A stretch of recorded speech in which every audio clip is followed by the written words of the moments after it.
Oke, salam semuanya. Selamat malam, Bapak dua, Ibu dua, Bapak-bapak dan Ibu-ibu. Nah, selamat malam.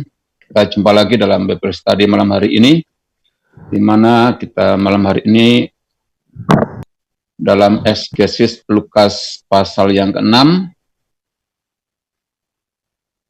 yang akan dipandu oleh Pak David dengan perikop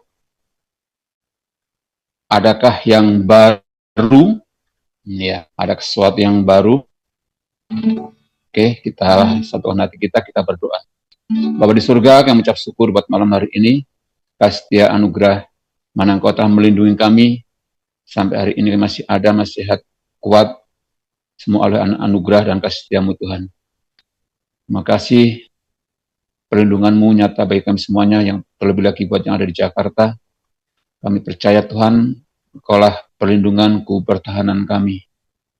Kami ada di tempat ini, bila kiranya juga merasakan apa saat ini, campur tangan Tuhan di sepanjang kehidupan kami. Terima kasih caramu yang sempurna, caramu yang luar biasa, melebihi apa yang kami pikirkan, melebihi apa yang kami doakan, semua telah Kau berikan bagi kami Tuhan. Semua kami bersyukur, juga berkati teman-teman kami yang belum sempat bergabung, kiranya mereka juga aman dalam lindungan-Mu Tuhan, mereka dalam naungan-Mu, mereka dalam bimbingan-Mu, sehingga mereka juga merasakan campur tangan Tuhan, seperti kami pada malam hari ini. Terima kasih, dalam hari ini, bukan setiap hati kami, pikiran kami, jiwa kami, untuk kami sama-sama belajar dalam Eksegesis Lukas pasal yang ke-6 ini. Kiranya Tuhan tuntun, bimbing kami dengan hikmat dari Roh Kudus mengalir dari kami semuanya. Terima kasih dalam nama Tuhan Yesus. Haleluya.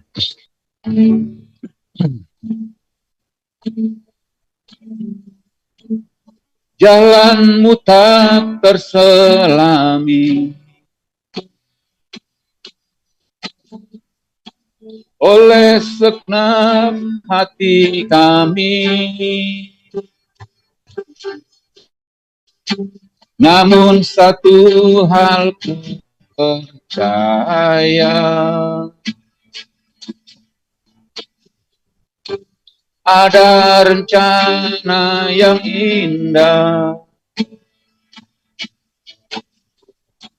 tiada terduga kasih-Mu.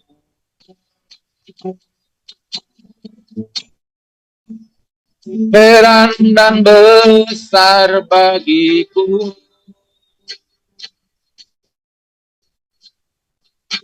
arti kehadiran-Mu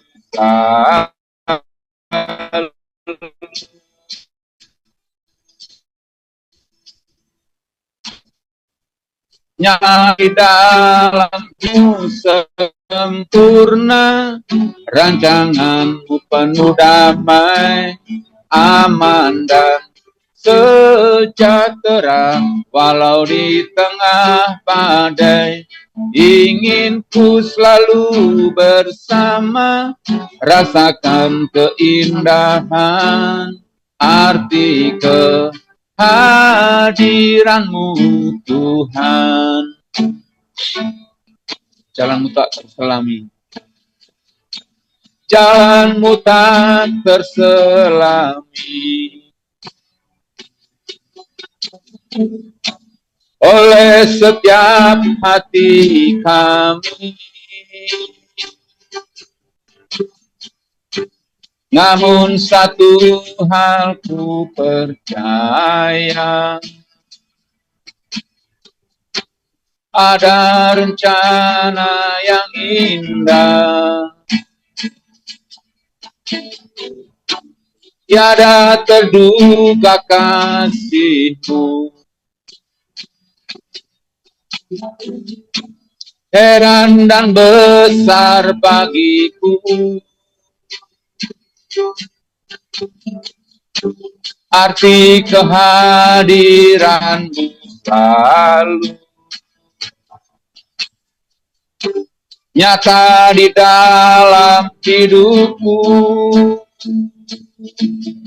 Penyertaan-Mu sempurna, rancangan-Mu penuh damai, aman dan sejahtera walau di tengah badai. Ingin ku selalu bersama, rasakan keindahan arti kehadiranmu Tuhan. Penyertaanmu sempurna, rancanganmu penuh damai, aman dan sejahtera walau di tengah badai. Ingin ku selalu bersama, rasakan keindahan arti kehadiranmu Tuhan. Penyertaanmu sempurna, rancanganmu penuh damai, aman dan sejahtera walau di tengah badai. Ingin ku selalu bersama, rasakan keindahan arti kehadiranmu Tuhan. Arti kehadiranmu Tuhan. Arti kehadiranmu Tuhan. Oh haleluya. Rancanganmu yang indah bagi kami, rancanganmu sempurna di dalam kami Tuhan. Sungguh ajaib karyamu, sungguh nyata kasihmu, ajaib perbuatanmu bagi kami ini. Haleluya. Terpujilah Engkau Tuhan. Sungguh kami bersyukur penyertaan-Mu yang ajaib di dalam hidup kami. Oh Yesusku,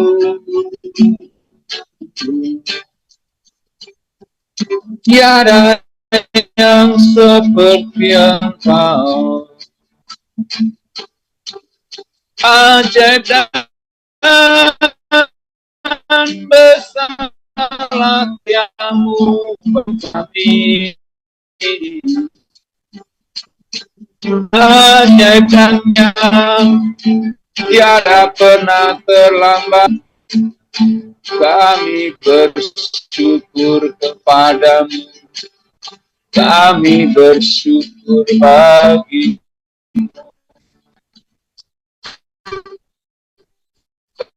Kau baik, sungguh yang teramat baik. Terpujilah Engkau, Allah yang hidup, Allah yang besar, Allah yang berdaulat, Allah yang berkuasa. Kau yang sanggup melakukan segala sesuatu di dalam hati. Tiada yang mustahil bagimu Tuhan. Tiada yang tak mungkin di dalam-Mu. Haleluya. Glory.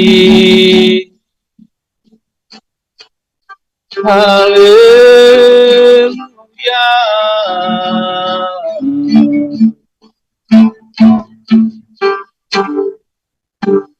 Terima kasih Tuhan buat kebaikan-Mu.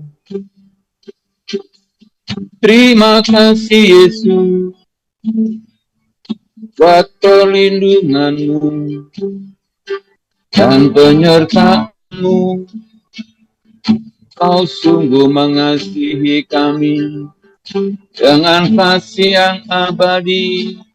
Kasih-Mu sempurna nyata di dalam kami. terpujilah Engkau Tuhan. Tuhan Yesus, terima kasih kami dapat berkumpul di sini. Engkau adalah pelindung kami, Engkau adalah permata kami, Engkau adalah harta kami yang paling indah. Tanpa Engkau, kami tidak dapat berbuat apa-apa. Pengharapan kami hanya daripada Engkau. Engkau telah membuat segala sesuatu menjadi baru. Kami ada harapan.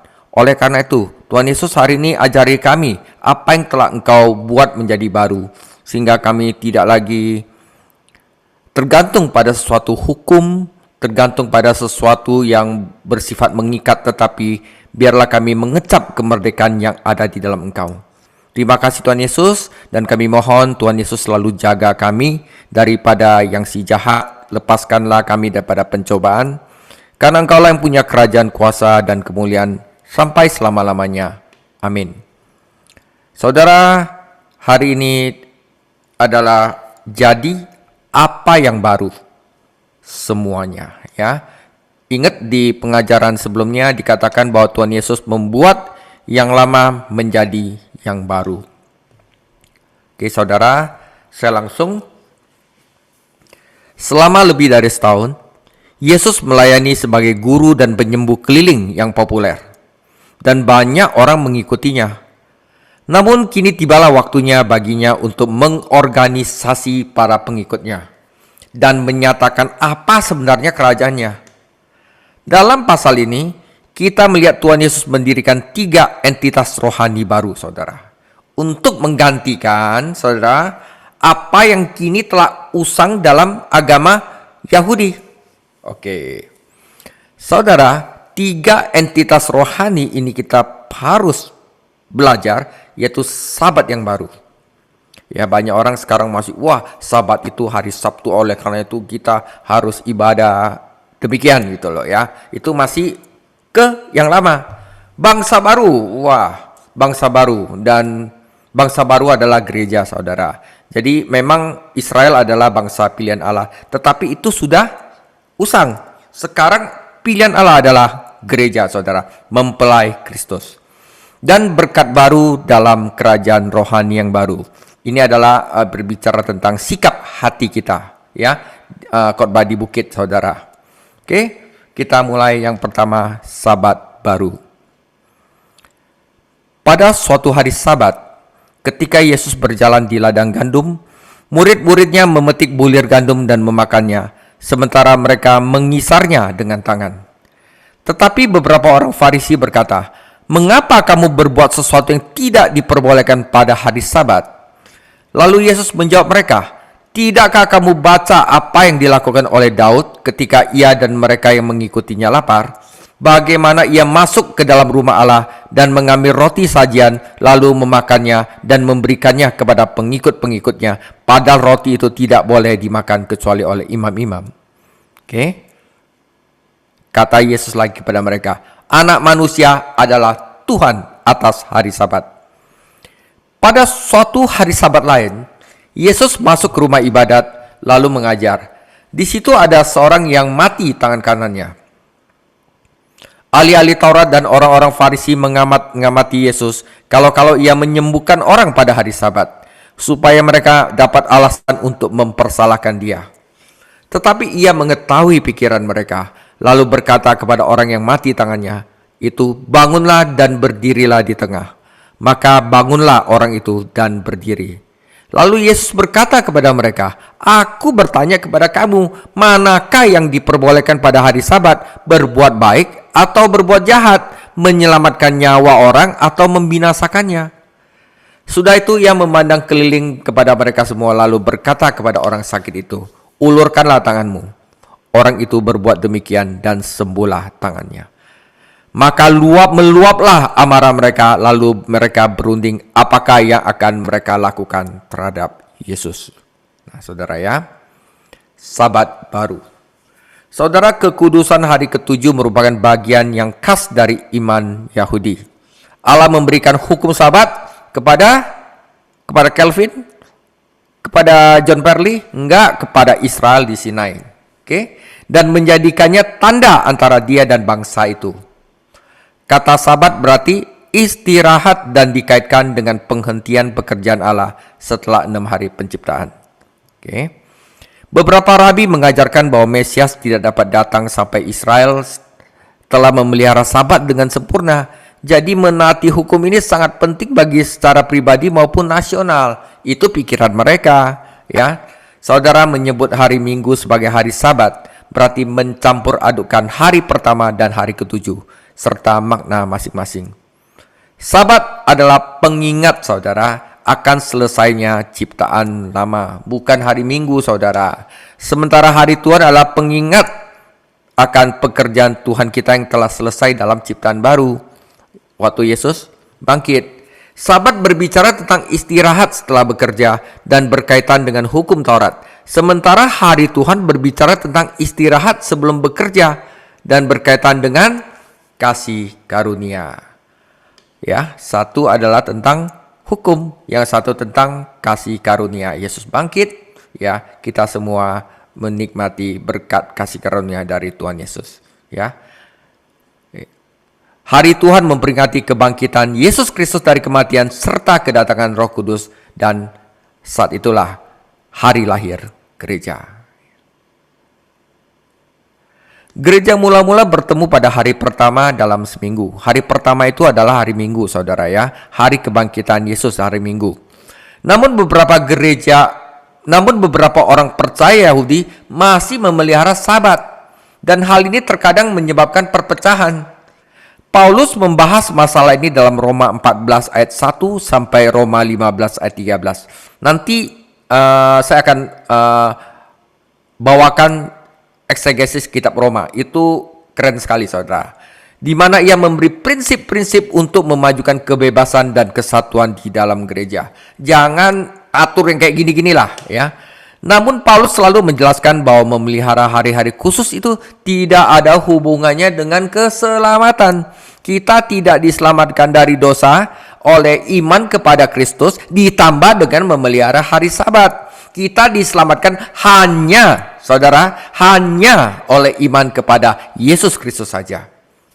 Dengan aturan-aturan mereka yang ketat dan menindas sebenarnya, orang-orang Farisi dan ahli Taurat telah menjadikan hari Sabat sebagai beban, bukannya berkat yang Allah kehendaki. Dan Yesus menantang doktrin maupun otoritas mereka. Ia telah mengumumkan tahun Yobel yang baru, dan kini ia menyatakan Sabat yang baru. Ia telah menyembuhkan orang lumpuh dengan sengaja pada hari Sabat, dan para pemimpin agama bertekad untuk membunuhnya. Kini ia harus melanggar hukum Sabat mereka 2 kali lagi. Saudara, di ladang, ya, di ladang adalah sah bagi seorang Yahudi untuk makan dari kebun anggur, kebun buah-buahan, dan ladang tetangganya, asal ia tidak mengisi wadah menggunakan alat panen. Ya, kalau petik aja oke lah. Jadi murid lapar, jadi mereka memetik bulir-bulir gandum, menggosoknya dengan tangan mereka dan memakannya. Namun, menurut para rabi, dengan melakukan itu mereka melanggar hukum Sabat, karena mereka sedang memanen, menampi, dan menyiapkan makanan. Nah, selalu waspada, saudara, terhadap sesuatu untuk dikritik. Beberapa orang Farisi bertanya kepada Yesus, mengapa dia mengizinkan murid-muridnya melanggar hukum Sabat. Ini adalah pelanggaran yang kedua, dan mereka yakin mereka memiliki kasus terhadapnya. Sungguh tragis, saudara, bahwa pengabdian mereka membabi buta terhadap aturan-aturan agama, membutakan mereka terhadap pelayanan hukum Taurat yang sejati, serta kehadiran Tuhan Yesus sendiri yang memberi mereka hukum Taurat. Nah, udah kayak gini ya, nggak usah debat lah, saudara, ya. Yesus tidak berdebat dengan mereka. Sebaliknya, dia menggunakan pedang roh. Dia membawa mereka langsung kepada firman Allah, ya, tentang Daud, ya. Roti sajian terdiri dari 12 roti, satu untuk setiap suku di Israel, dan diletakkan di atas meja tempat kudus di kemah suci dan kemudian di bait suci. Roti segar disajikan di meja setiap Sabat, dan hanya para imam yang diizinkan memakan roti tersebut. Saudara, namun Daud dan anak buahnya makan roti itu, dan orang Yahudi mana yang akan mengutuk Raja Israel yang agung itu? Dia adalah yang diurapi oleh Allah.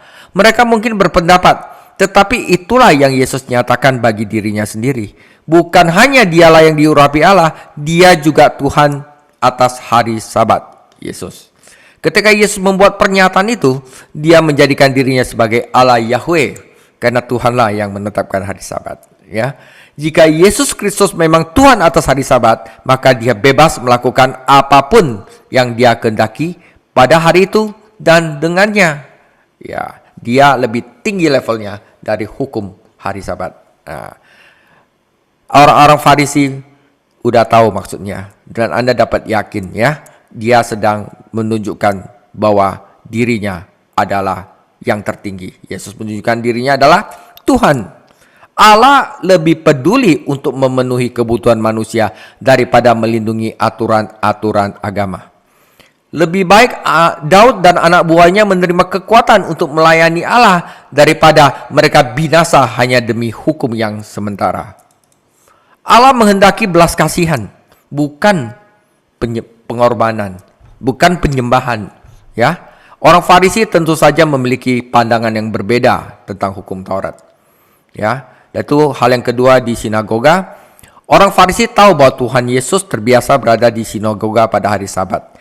Jadi mereka ada di sana untuk cari kesalahannya dan mengumpulkan lebih banyak bukti yang memberatkannya.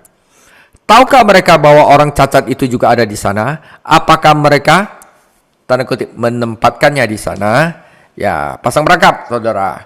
Kita tidak tahu dan Yesus mungkin tidak peduli. Hatinya yang penting penuh belas kasihan menanggapi kebutuhan orang itu dan dia menyembuhkannya. Yesus bisa saja menunggu beberapa jam sampai hari Sabat berakhir, jam 6 ke atas. Atau dia bisa saja menyembuhkan orang itu secara pribadi. Tetapi dia melakukan secara terbuka dan langsung. Itu merupakan pelanggaran yang disengaja terhadap tradisi Sabat. Dia mau menunjukkan kepada orang itu bahwa dia lebih tinggi dari hukum hari Sabat. Pembelaan Tuhan kita di lapangan berdasarkan kitab suci Perjanjian Lama, tetapi pembelanya di sinagoga didasari pada hakikat hukum Sabat Allah. Allah memberikan hukum itu bukan untuk menyakiti manusia, bukan untuk membebani manusia, bukan untuk ngikat tangan kita nggak bisa ke kiri nggak kanan, tetapi untuk menolong manusia. Hari Sabat diadakan untuk manusia dan bukan manusia untuk hari Sabat. Setiap orang di rumah ibadat akan menyelamatkan seekor domba pada hari Sabat. Jadi mengapa tidak boleh menyelamatkan manusia yang diciptakan menurut gambar Allah? Saudara, ahli Taurat dan orang Farisi telah mengubah kasih karunia Allah menjadi kuk berat yang tak seorang pun sanggup tanggung. Mujizat ini menggambarkan kuasa iman dalam firman Allah. Yesus memerintahkan orang itu untuk melakukan hal yang tidak dapat ia lakukan, namun ia melakukannya. Sebab tidak ada firman Allah yang sia-sia. Perintah-perintah Allah selalu merupakan kuasa Allah. Saudara, ahli Taurat dan orang Farisi dipenuhi amarah. Tentu saja beribadah kepada Allah di rumah ibadat pagi itu tidak ada gunanya bagi mereka. Mereka begitu marah sehingga mereka bahkan bersekutu dengan orang-orang Herodian. Ya, cari sekutu dia. Wah, ini orang, ya, orang-orang Yahudi pendukung Herodes dalam rencana membunuh Yesus. Ya, Yesus mengetahui pikiran mereka sehingga ia mengundurkan diri ke Danau Galilea, melayani banyak orang dan kemudian naik ke gunung sendirian untuk berdoa. Memang begitu saudara ya. Yesus memberikan perhentian Sabat rohani yang selalu ada di dalam hati. Tidak seperti kuk hukum Taurat yang menyakitkan. Kuk yang Yesus berikan cocok dan bebannya ringan, lemah lembut. Ketika orang berdosa percaya kepada Yesus Sang Juru Selamat, ia berdamai dengan Allah karena dosanya diampuni dan ia diperdamaikan dengan Allah. Ketika orang berserah kepada Kristus dalam pengalaman sehari-harinya, ia menikmati damai Allah, damai sejahtera Allah dalam hati dan pikirannya. Itu adalah sahabat rohani, damai, ya. Bagian kedua, saudara, bangsa baru, ya.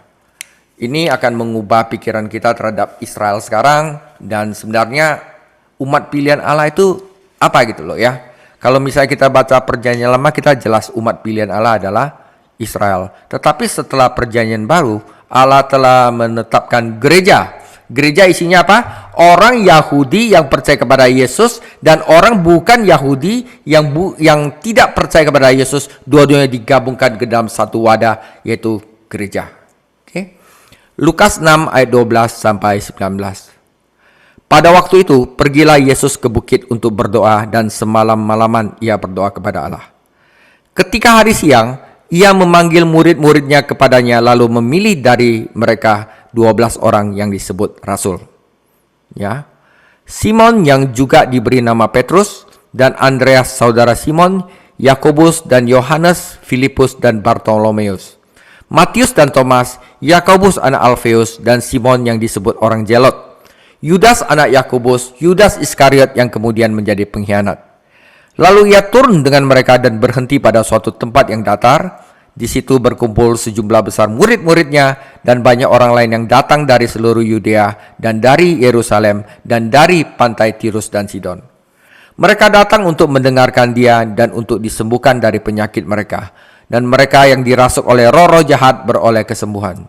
Dan semua orang banyak itu berusaha menjamah dia, karena ada kuasa yang keluar daripadanya dan semua orang disembuhkan. Saudara, bangsa yang baru.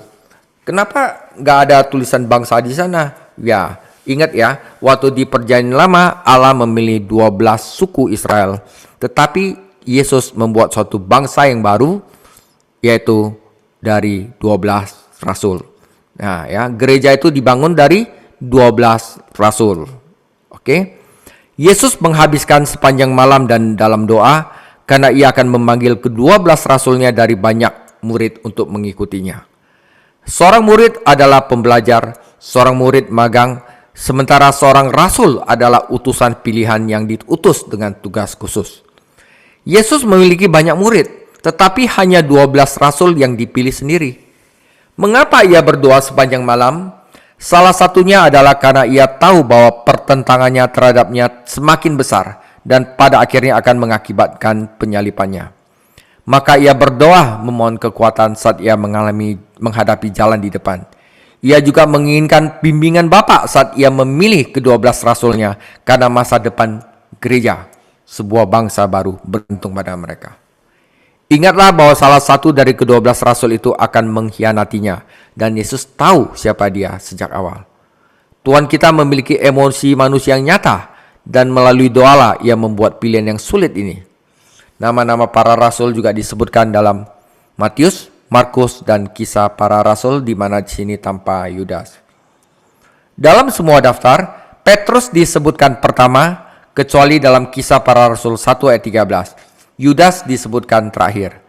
Yudas dalam Kisah Para Rasul 1 ayat 12 adalah Yudas saudara laki-laki Yakobus, yang juga disebut Tadeus dalam Markus 3 ayat 18. Bukan hal aneh bagi seorang untuk memiliki dua nama atau lebih. Simon menerima nama Petrus yang artinya batu karang ketika Andreas membawanya kepada Yesus.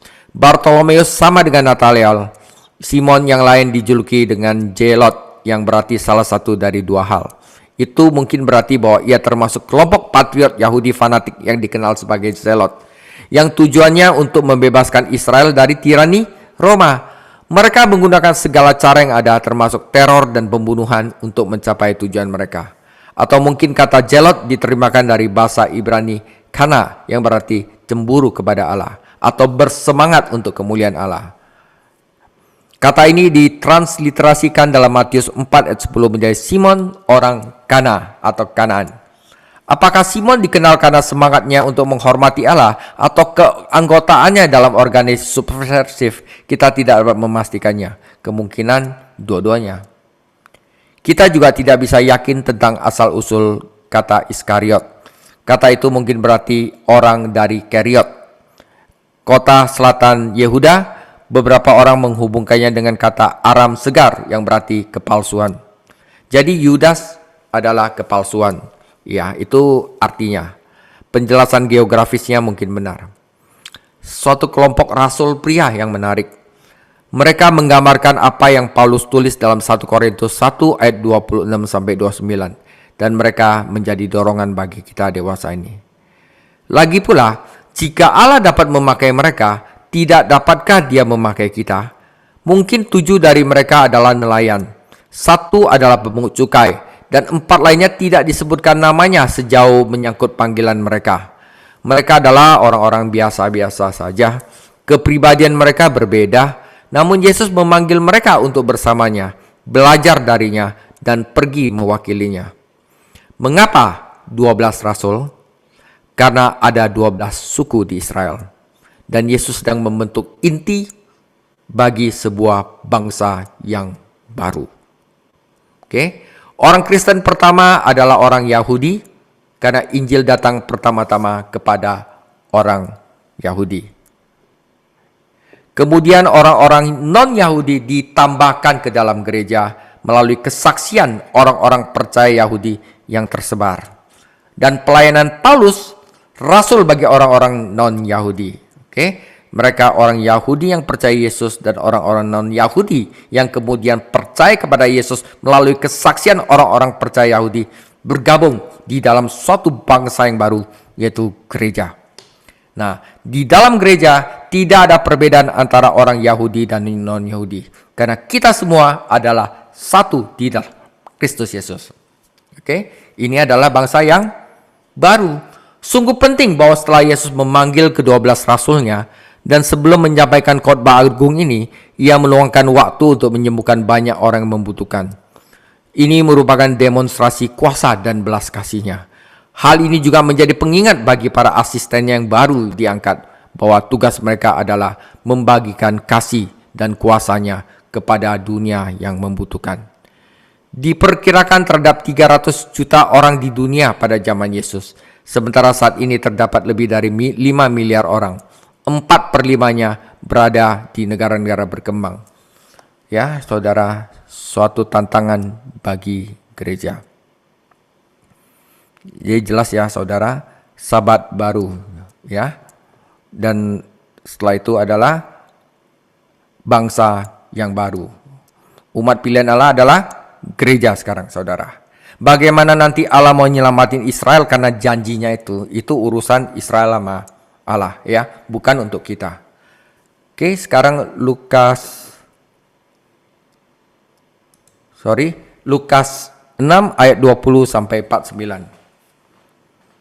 Lalu Yesus memandang kepada murid-muridnya dan berkata, ini adalah berkat yang baru, ya, bukan hukum Taurat. Ini adalah berkat yang baru. Berbahagialah hai kamu yang miskin, karena kamulah yang mempunyai kerajaan Allah. Berbahagialah hai kamu yang sekarang ini lapar, karena kamu akan dipuaskan. Berbahagialah hai kamu yang sekarang ini menangis, karena kamu akan tertawa. Berbahagialah kamu jika karena anak manusia orang membenci kamu, dan jika mereka mengucilkan kamu dan mencela kamu, serta menolak namamu sebagai suatu yang jahat. Bersukacitalah pada waktu itu dan bergembiralah, sebab sesungguhnya upahmu besar di surga. Karena secara demikian juga nenek moyang mereka telah memperlakukan para nabi. Tetapi celakalah kamu, hai yang kaya, karena dalam kekayaanmu kamu telah memperoleh penghiburanmu. Celakalah kamu yang sekarang ini kenyang, karena kamu akan lapar. Celakalah kamu yang sekarang ini tertawa, karena kamu akan berduka cita dan menangis. Celakalah kamu jika semua orang memuji kamu, karena secara demikian juga nenek moyang mereka telah memperlakukan nabi-nabi palsu. Tetapi kepada kamu yang mendengarkan aku berkata, kasihilah musuhmu, berbuatlah baik kepada orang yang membenci kamu. Mintalah berkat bagi orang yang mengutuk kamu, berdoalah bagi orang yang mencaci kamu. Barang siapa menampar pipimu yang satu, berikanlah juga pipimu yang lain. Barang siapa yang mengambil jubahmu, biarkan juga ia mengambil bajumu. Berilah kepada setiap orang yang meminta kepadamu, dan janganlah meminta kembali kepada orang yang mengambil kepunyaanmu. Dan sebagaimana kamu kehendaki supaya orang perbuat kepadamu, perbuatlah demikian kepada mereka. Jika kamu hanya mengasihi orang yang mengasihi kamu, apa jasamu? Karena orang-orang berdosa pun mengasihi orang-orang yang mengasihi mereka. Sebab jikalau kamu berbuat baik kepada orang yang berbuat baik kepada kamu, apakah jasamu? Orang-orang berdosa pun berbuat demikian. Dan jikalau kamu meminjamkan sesuatu kepada orang karena kamu berharap akan menerima sesuatu daripadanya, apa jasamu? Orang-orang berdosa pun meminjamkan kepada orang-orang berdosa supaya mereka menerima kembali sama banyak. Tetapi kamu, kasihilah musuhmu dan berbuatlah baik kepada mereka, dan pinjamkan dengan tidak mengharapkan balasan. maka upamu akan besar dan kamu akan menjadi anak-anak Allah yang maha tinggi, sebab ia baik terhadap orang-orang yang tidak tahu berterima kasih dan orang-orang yang jahat. Hendaklah kamu murah hati, sama seperti Bapamu adalah murah hati.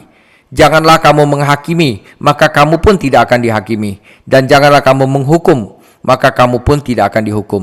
Ampunilah dan kamu akan diampuni. Berilah dan kamu akan diberi. Suatu takaran yang baik, yang dipadatkan, yang diguncang, yang tumpah keluar akan dicurahkan ke dalam ribaanmu. Sebab ukuran yang kamu pakai untuk mengukur akan diukurkan kepadamu. Yesus mengatakan pula suatu perumpamaan kepada mereka. Dapatkah orang buta menuntun orang buta? Bukankah keduanya akan jatuh ke dalam lubang? Seorang murid tidak lebih dari gurunya, tetapi barang siapa yang telah tamat pelajarannya akan sama dengan gurunya. Mengapakah engkau melihat selumbar di mata saudaramu, sedangkan balok di dalam matamu sendiri tidak engkau ketahui?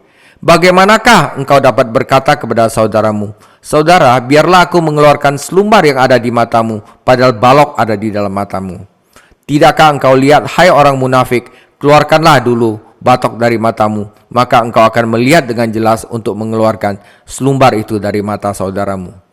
Karena tidak ada pohon yang baik yang menghasilkan buah yang tidak baik, dan juga tidak ada pohon yang tidak baik yang menghasilkan buah yang baik. Sebab setiap pohon dikenal pada buahnya. Karena dari semak duri orang tidak memetik buah ara, dan duri-duri tidak memetik buah anggur. Orang yang baik mengeluarkan barang yang baik dari pembendaharaan hatinya yang baik, dan orang jahat mengeluarkan barang jahat dari pembendaharaan yang jahat. Karena apa yang diucapkan mulutnya meluap dari hatinya. Mengapa kau berseru kepadaku, Tuhan, Tuhan, padahal kamu tidak melakukan apa yang aku katakan? Setiap orang yang datang kepadaku dan mendengarkan perkataanku serta melakukannya, aku akan menyatakan kepadamu dengan siapa ia dapat disamakan. Ia sama dengan seorang yang mendirikan rumah. Orang itu menggali dalam-dalam dan meletakkan dasarnya di atas batu. Ketika datang air bah dan banjir melanda rumah itu tidak dapat digoyahkan karena rumah itu kokoh dibangun. Akan tetapi barang siapa mendengar perkataanku tetapi tidak melakukannya, ia sama dengan seorang yang mendirikan rumah di atas tanah tanpa dasar. Ketika banjir melandanya, rumah itu segera rubuh dan hebatlah kerusakannya. Oke, saudara, berkat baru, ya. Khotbah ini mungkin merupakan versi yang lebih pendek daripada yang kita sebut khotbah di bukit. Kalau Matius itu pasal 5 sampai pasal 7. Meskipun beberapa pakar Injili terkemuka percaya bahwa ini adalah dua peristiwa yang berbeda. Jika keduanya merupakan peristiwa yang sama, fakta bahwa Matius itu menempatkan di atas gunung atau lebih tepatnya di atas bukit. Sementara Lukas menempatnya ada di dataran. Ini tidak menimbulkan masalah. Dr. Carson menunjukkan bahwa kata Yunani yang diterjemahkan dataran dapat berarti dataran tinggi di wilayah pegunungan. Ya. Ini bisa saya dapatkan di Exegetical Fallacies, ya, terjemahan Becker halaman 43. Jadi ini juga sebenarnya dataran yang disebutkan ini adalah ke daerah pegunungan, ya. Yesus pergi ke daerah pegunungan bersama murid-muridnya. Setelah berdoa semalaman, ia turun ke tempat yang lebih datar, menabiskan 12 rasul, melayani orang sakit, dan kemudian menyampaikan khotbah ini, ya. Jadi orang-orangnya udah diorganisasi, nih berkat baru dari bangsa ini. Inilah gambaran tentang apa artinya memiliki kehidupan yang penuh berkat. Bagi kebanyakan orang Yahudi, kata berkat itu memiliki gambaran tentang yang kita paling suka dengar di gereja. Umur panjang, kekayaan, keluarga besar yang sehat, lumbung yang penuh, dan mengalahkan musuh. Ya. Tetapi berkat baru yang Allah berikan, Yesus berikan kepada kita itu beda. Perjanjian itu, perjanjian Allah dengan Israel memang mencakup berkat-berkat materi dan fisik, ya. Karena begini cara Allah mengajar dan mendisiplinkan mereka. Lagi pula mereka itu anak-anak kecil atau bayi dalam iman. Dan kita perlu mengajar anak-anak melalui apa? Pahala dan hukum. Jadi jangan comot-comot lagi dari perjanjian lama, saudara, ya. Dengan kedatangan Yesus, segala sesuatu menjadi baru. masa kanak-kanak Israel berakhir dan umat itu harus menjadi dewasa dalam pemahaman mereka tentang jalan-jalan Allah.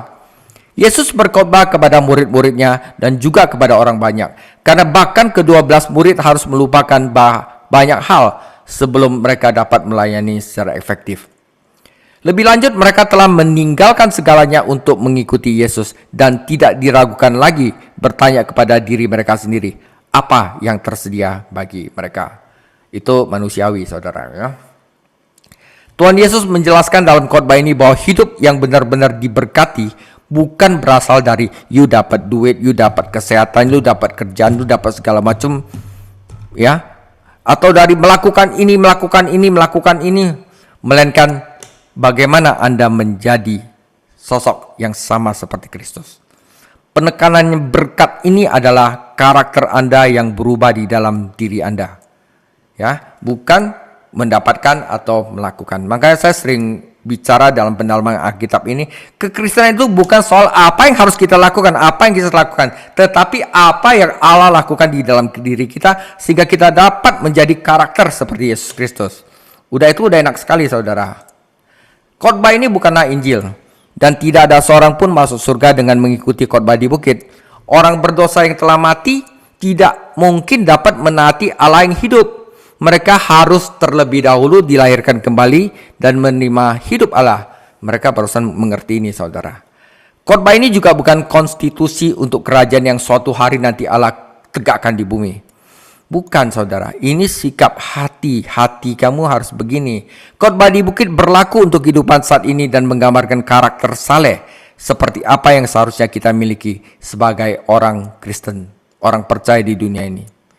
Tentu Tuhan Yesus menggambarkan situasi kehidupan yang sangat berbeda dengan kerajaan yang mulia, termasuk kelaparan, air mata, penganiayaan, dan guru-guru palsu.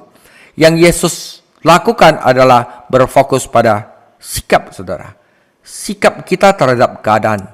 Kalau kamu digini, kalau kamu lakukan ini, kalau misalnya ada orang begini, apa yang kamu lakukan hati kamu? Ya kan? Sikap terhadap keadaan, sikap terhadap orang lain, sikap terhadap diri sendiri, dan sikap terhadap Allah. Ia menegaskan 4 hal penting untuk kebahagiaan sejati, yaitu iman kepada Allah, kasih kepada sesama, kejujuran terhadap diri sendiri, dan ketaatan kepada Allah. Oke, pertama adalah sikap terhadap keadaan. Saudara, hidup sulit bagi orang-orang pada masa itu, dan tidak banyak harapan mereka akan membaik, ya saudara. Mereka ada di jajahan Romawi. Seperti orang-orang zaman sekarang, banyak orang berpikir bahwa kebahagiaan datang dari memiliki banyak harta, atau memegang jabatan tinggi, atau menikmati kesenangan dan popularitas yang dapat dibeli dengan uang. Bayangkan betapa terkejutnya mereka ketika mereka mendengar Yesus menggambarkan kebahagiaan dengan cara justru berlawanan dengan apa yang mereka harapkan. Mereka menemukan bahwa yang paling mereka butuhkan bukanlah perubahan keadaan, ya, melainkan perubahan di dalam hubungan mereka dengan Allah dan pandangan hidup mereka. Ya. Yesus tidak mengajarkan bahwa kemiskinan, kelaparan, penganiayaan, dan air mata merupakan berkat tersendiri. Jika itu benar, dia tidak akan pernah melakukan semua yang dia lakukan untuk meringankan penderitaan orang lain. Sebaliknya, Yesus menggambarkan sikap batin, ya, sikap hati yang harus kita miliki jika kita ingin mengalami berkat dari kehidupan Kristen. Ya saudara, cara yang terbaik untuk menikmati dunia bukannya kita dapat lebih banyak uang, lebih banyak popularitas, lebih banyak jabatan. Tetapi kalau hati kita itu udah berubah, dalam keadaan apapun kita akan bahagia, saudara. Itu yang Yesus tujukan. Kita tentu harus melakukan apa yang kita bisa untuk membantu orang lain secara materi. Tetapi kita harus ingat bahwa tidak ada jumlah benda yang dapat menggantikan hubungan pribadi kita dengan Tuhan. Dan sikap hati ini dapat dilakukan, dapat kita peroleh dengan, saudara, pendalaman Alkitab. Itu akan mengubah hati kita, saudara. Ya. Catatan Matius menjelaskan hal ini dengan jelas. Berbahagialah orang miskin di hadapan Allah. Berbahagialah orang yang lapar dan haus akan kebenaran. Yesus tidak memuliakan kemiskinan materi. Sebaliknya ia menyuruhkan kehancuran hati yang mengakui bahwa kita miskin rohani di dalam. Orang yang rendah hati adalah satu-satunya orang yang dapat diselamatkan Tuhan. Orang yang masih mau belajar, mau tahu tentang Yesus, sehingga Yesus bisa merubah hatinya dari dalam. Itu bahagia banget, saudara. Jika Anda membandingkan ucapan bahagia dengan Yesaya 61 dan Lukas 4, Anda akan melihat bahwa penekanan Tuhan Yesus adalah pada kondisi hati, bukan dengan keadaan lahiriah. Maria mengungkapkan wawasan yang sama dalam nyanyian pujiannya. Yesus sendiri akan mengalami penganiayaan yang dijelaskan dalam Lukas 2:22 dan begitu pula murid-muridnya. Bagaimana kita dapat bersuka cita ketika manusia menyerang kita? Dengan mengingat bahwa menderita demi Yesus adalah suatu hak istimewa. Ketika mereka memperlakukan kita sebagaimana mereka memperlakukannya, udah pasti saudara ya. Itu adalah bukti bahwa kita mulai hidup seperti Yesus hidup. Dan itu adalah pujian, saudara. Semua orang kudus sepanjang masa itu diperlakukan seperti itu, saudara. Ya, Anda berbuat baik, tambah baik, malah Anda diperlakukan orang seperti itu. Itu tanda Anda hidup. Ya, jadi kita berada di dalam kelompok yang baik. Ya, lebih lanjut Tuhan menjanjikan pahala khusus bagi semua orang yang setia kepadanya. Jadi yang terbaik itu masih ada, saudara. Seperti orang zaman-zaman sekarang, banyak dari mereka berpikir bahwa kebahagiaan datang dari memiliki harta, memegang jabatan tinggi, dan menikmati kesenangan dan popularitas yang dapat dibeli uang. Saudara, sepertinya ini udah ya. Catatan Matius memperjelas hal ini. Ini juga sudah, saudara. Nah, saya berarti ada lompat dua. Nggak apa-apa. Saudara, setelah Tuhan Yesus mengatakan tentang berkat adalah orang yang miskin rohani, orang yang mempunyai kondisi hati yang mau diubah oleh Allah, itu adalah berkat baru. Dan keempat celaka, itu semuanya memiliki kebenaran yang sama. Jika Anda mengambil apa yang Anda inginkan dari kehidupan dan Anda membayarnya. Jika Anda menginginkan kekayaan, kepenuhan, tertawa, dan popularitas instan, saudara, Anda bisa mendapatkannya. Tetapi ada harga yang harus dibayar. Hanya itulah yang Anda dapatkan. Yesus tidak mengatakan bahwa hal-hal ini salah. Ia mengatakan bahwa merasa puas dengan hal-hal tersebut ada penilaiannya sendiri. Tidak akan puas, saudara. Ya, udah jelas bahwa manusia hanya dapat dipuaskan oleh Tuhan sendiri. Jadi H.H. Farmer menulis bahwa bagi Yesus, hal yang mengerikan tentang memiliki nilai-nilai yang salah dalam hidup dan mengejar hal-hal yang salah, ya, bukanlah bahwa Anda ditakdirkan untuk mengalami kekecewaan yang pahit, tetapi bahwa Anda bukan bahwa Anda tidak mencapai Anda inginkan, tetapi bahwa Anda mencapainya. Ketika orang puas dengan hal-hal yang kurang dalam hidup, yang baik alih-alih yang terbaik, maka keberhasilan mereka hanya akan menjadi kegagalan. Orang-orang ini bangkrut secara rohani dan tidak menyadarinya. Hidup dibangun di atas karakter, itulah yang paling penting. Ini adalah berkat baru, saudara. Karakter dibangun di atas keputusan. Tetapi keputusan didasarkan oleh nilai-nilai, dan nilai-nilai ini harus diterima dengan iman. Musa membuat keputusan yang mengubah hidupnya berdasarkan nilai-nilai yang dianggap bodoh sama orang lain. Tetapi Allah menghargai imannya. Orang Kristen menikmati semua yang Allah berikan kepadanya karena ia hidup dengan mempertimbangkan nilai-nilai kekekalan. Oke, saudara manusia. Yesus berasumsi bahwa siapapun yang hidup demi nilai-nilai kekal akan mendapatkan masalah dengan semua orang di dunia, saudara. Ya, orang Kristen adalah garam dunia dan terang dunia. Dan terkadang garam itu menyengat dan terang itu menyingkapkan dosa. Jadi kita masuk ke dalam suatu tempat aja, orang-orang udah ngelihat kita kayaknya, ini orang ancaman banget gitu ya. Kayaknya serem banget orang ini. Ya, saya sering seperti itu, saudara. Nah, mereka mulai menghindar, menolak kita, ya, menunjukkan kebencian mereka dengan menghina kita, mulai fitnah-fitnah kita, menyiksa kita secara fisik mungkin, atau menuntut kita. Saudara, jika Anda adalah garam dan terang, saudara, jika Anda sudah mendapatkan berkat baru, Anda harus antisipasi hal-hal itu. Itu adalah sesuatu yang harus kita antisipasi. Bagaimana seharusnya kita memperlakukan orang-orang tersebut? Ya, kita harus mengasihi mereka, berbuat baik kepada mereka, berdoa bagi mereka.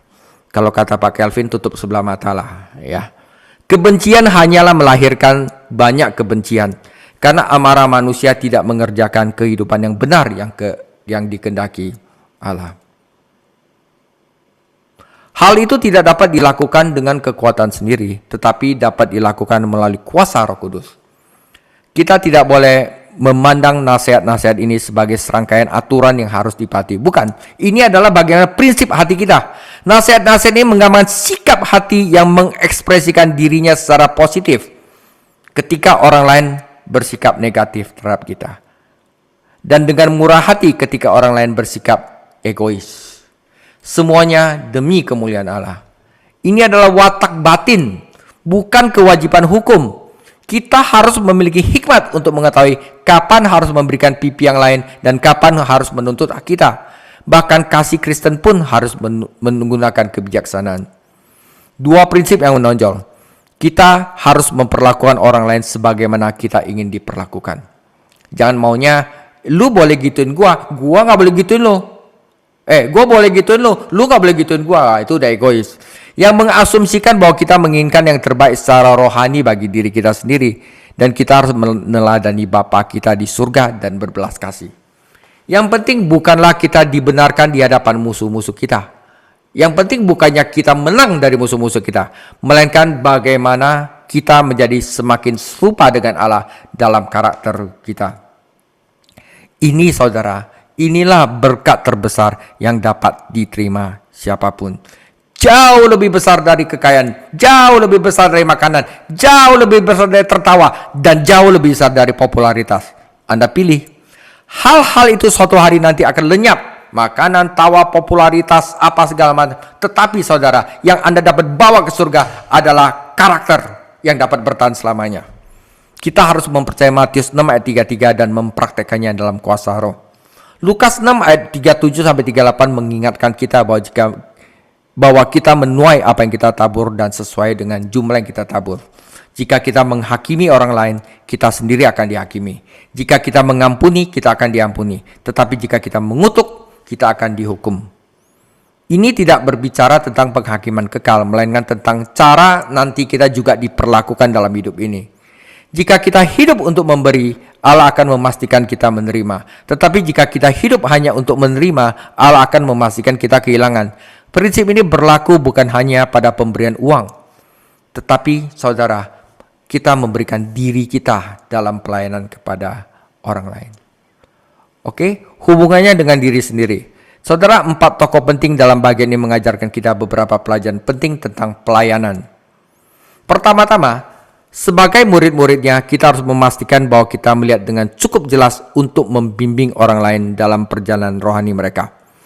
Meskipun ada orang buta yang memiliki kepekaan arah yang tajam, kecil kemungkinan mereka akan dipekerjakan sebagai pilot pesawat atau pemandu di padang gurun. Yesus terutama merujuk kepada orang Farisi yang menyesatkan banyak orang. Jika kita menganggap diri kita sebagai pemandu yang baik, tetapi tidak menyadari kebutaan kita, kita hanya menuntun orang ke dalam jurang. Lukas 6 ayat 40 mengingatkan kita bahwa kita tidak dapat memimpin orang lain di tempat yang belum pernah kita kunjungi. Kita juga tidak dapat menjadi seperti guru kita. Bahkan semakin kita berusaha untuk menjadi seperti dia, semakin kita menyadari betapa jauhnya kita gagal. Saudara, ini adalah peringatan terhadap kesombongan, karena tidak ada yang membutakan seseorang selain kesombongan. Ya, kita harus tetap mau belajar terus, saudara, ya. Jadi jangan, yang penting saya mah udah kenal Yesus, udah katam, repot itu. Melanjutkan gambaran mata, Yesus mengajarkan bahwa kita harus mampu melihat dengan cukup jelas untuk membantu saudara kita melihat dengan lebih baik. Tentu saja tidak salah membantu seorang saudara mengeluarkan kotoran yang menyakitkan dari matanya, asalkan kita dapat melihat apa yang kita lakukan. Orang pasti banyak tertawa terbahak-bahak ketika Yesus menggambarkan seorang dokter mata dengan balok di matanya, melakukan operasi pada pasien dengan selumbar di matanya. Penekanannya di sini adalah pada kejujuran terhadap diri sendiri dan tidak menjadi munafik. Mudah untuk mencoba membantu seorang saudara dalam kesalahannya hanya agar kita sebenarnya untuk menutupi dosa kita sendiri. Orang yang terus-menerus mengkritik orang lain biasanya bersalah atas sesuatu yang lebih buruk dalam hidup mereka. Ilustrasi pohon mengingatkan kita bahwa buah selalu sesuai dengan karakter. Pohon apel menghasilkan apel, bukan jeruk. Orang baik menghasilkan buah yang baik, bukan orang jahat.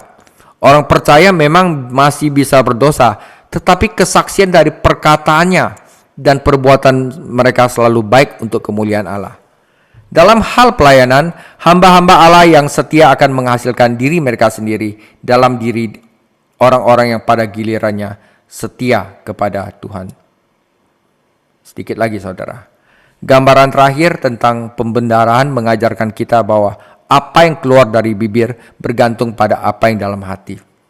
Hati manusia bagaikan pembendaharaan, dan apa yang kita ucapkan mengungkapkan sebenarnya apa yang ada di dalam hati kita. Seorang pria yang meminta maaf karena bersumpah dengan mengatakan, "Itu sungguh bukan di dalam diriku."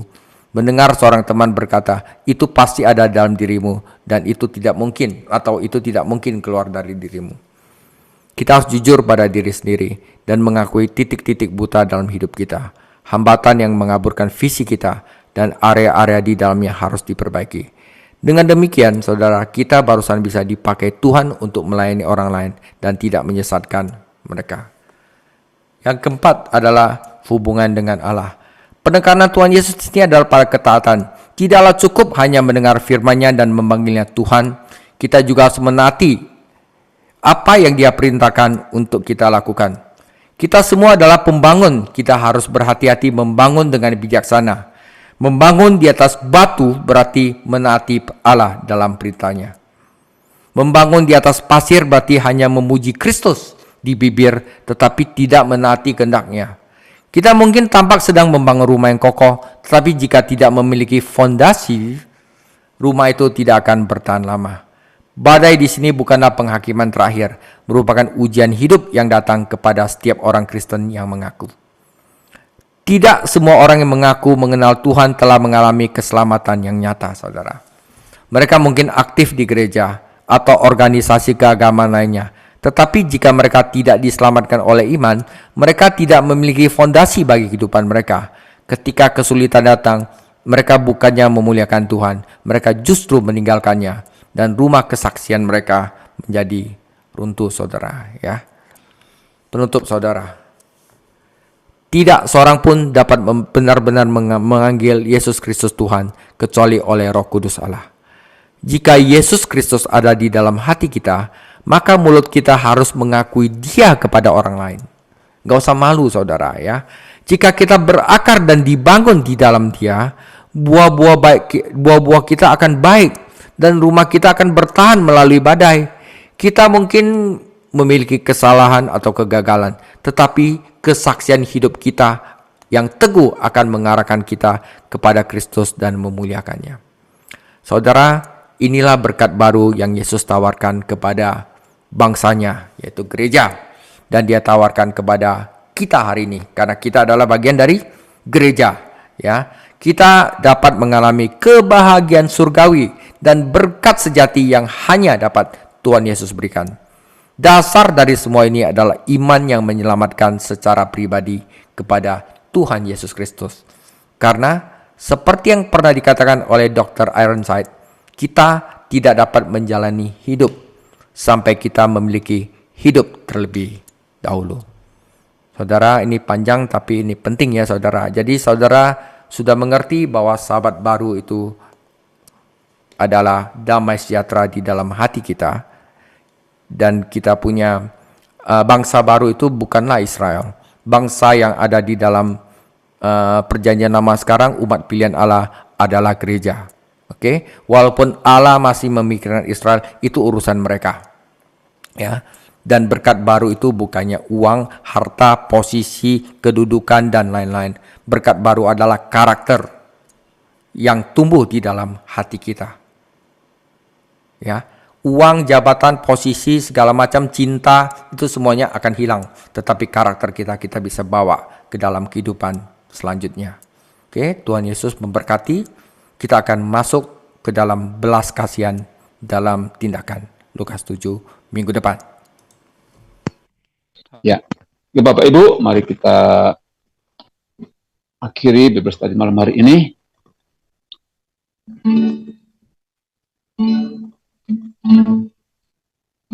Bapa, terima kasih. Bapa, terima kasih. Bapa di dalam surga, ku berterima kasih. Bapa, terima kasih. Bapa, terima kasih. Bapa di dalam surga, ku berterima kasih. Amin. Terima kasih Bapak di surga, kami bersyukur buat Bible Study malam hari ini. Kami semakin hari semakin mengerti apa yang sudah Tuhan nyatakan di depan kami, bahwa kami beroleh kasih karunia damai sejahtera, kami dijadikan bangsa yang baru dalam Engkau sebab kami adalah murid-murid-Mu, kami memperoleh berkat yang baru, yaitu karakter seperti Engkau Tuhan. Biarlah malam hari ini kami merenungkan apa yang sudah Tuhan perbuat, Tuhan kerjakan di dalam kehidupan kami semuanya ini. Terima kasih, semua yang bersyukur, dan Engkau, sungguh tidak ada Allah yang seperti Engkau, yang begitu luar biasa mengasihi kami, sehingga Kau menyatakan segala sesuatunya dalam kehidupan kami semuanya ini. Terima kasih buat malam hari ini, berkati hamba-Mu, Pastor David Chang yang mengajar buat kami, urapi lebih lagi Tuhan, tambah-tambah hikmat, wahyu dari Roh Kudus mengalir, sehingga pengajarannya terus membangkitkan kami, membangun setiap kami, menjadi karakter seperti Kristus. Berkati hamba-Mu dalam pengajaran, berkati hamba-Mu dalam pelayanannya, pekerjaannya, bahkan dalam rumah tangganya. Dalam nama Tuhan Yesus juga. Buat kami malam hari ini yang ada dalam kelas ini, Tuhan kiranya Tuhan berkati kami dengan damai sejahtera dan keamanan dan perlindungan yang dari Tuhan, di mana hari-hari ini kondisi-kondisi bangsa Indonesia ini sedang tidak memungkinkan lagi, tapi kami percaya bahwa bersama-sama dengan Engkau, bahwa di dalam Engkau kami beroleh perlindungan daripada Tuhan Yesus, sehingga kami merasakan damai sejahtera, aman, terpelihara sempurna dalam Engkau Tuhan. Terima kasih. Biarlah malam hari ini kami mau akhiri Bible Study ini dengan menerima berkat daripada Engkau. David, doa berkat. Ya, semoga Allah damai sejahtera menguduskan kamu seluruhnya, dan semoga roh, jiwa, dan tubuhmu terpelihara sempurna dengan tak bercacat pada kedatangan Yesus Kristus Tuhan kita. Kasih karunia Yesus Kristus menyertai kita dari sekarang sampai selama-lamanya. Amin.